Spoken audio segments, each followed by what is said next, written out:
Barda updates, yan number 1 trending ang sulit busog sa McDo dahil sa bagong labas na TV commercial ng Barda for McDonald's. Ang dami pang kinilig dyan, sila Barbie at David. Ito pa yung interview ng Boss Philippines sa Barda.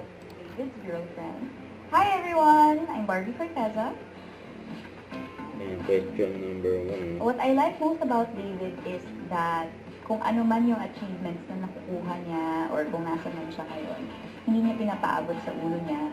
So, si David pa rin yung same David na nakatrabaho ko sa Heartful Cafe, sa Mami ko.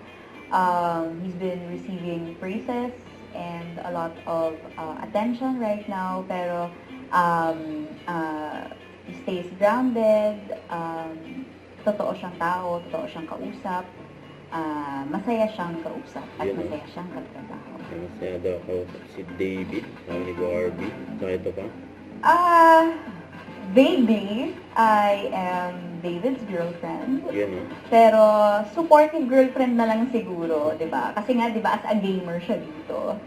So, bilang very understanding girlfriend ako dito na accepted ko na medyo kahati ko sa attention ang gaming. So, yun yung role ko dito. Yun, kasi yung paano sikreto daw ng Barda Latte. Secret! Sarap!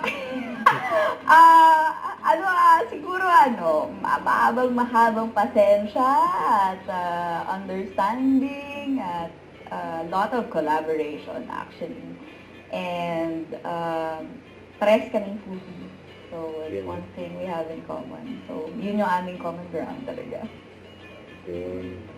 Thank you! Kasi David naman. Thank you so much! Barbie kasi she's the type na very caring.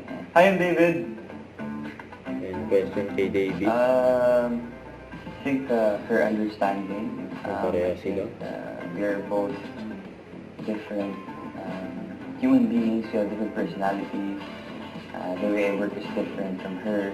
You know, so I think her understanding me and me understanding her. That's where we connect. That's how we work. Barbie kasi she's the type na very caring and like whenever we're acting also, talagang she never goes overboard. Like, parang she empathizes with me in a way na okay, this is how David work and this is how I work. So okay, let's meet in the middle.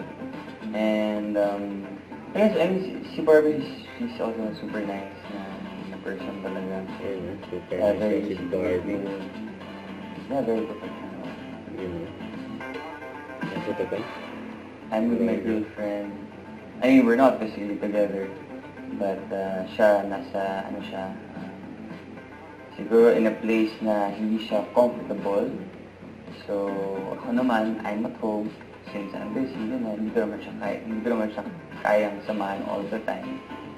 So, with the Buzz app, she would feel safe because marinig niya yung voice ko. It's like magkasama talaga kami. Don't forget to subscribe and click the notification bell for more updates. This is Richard Reaction Live. Stay tuned for more videos. See ya!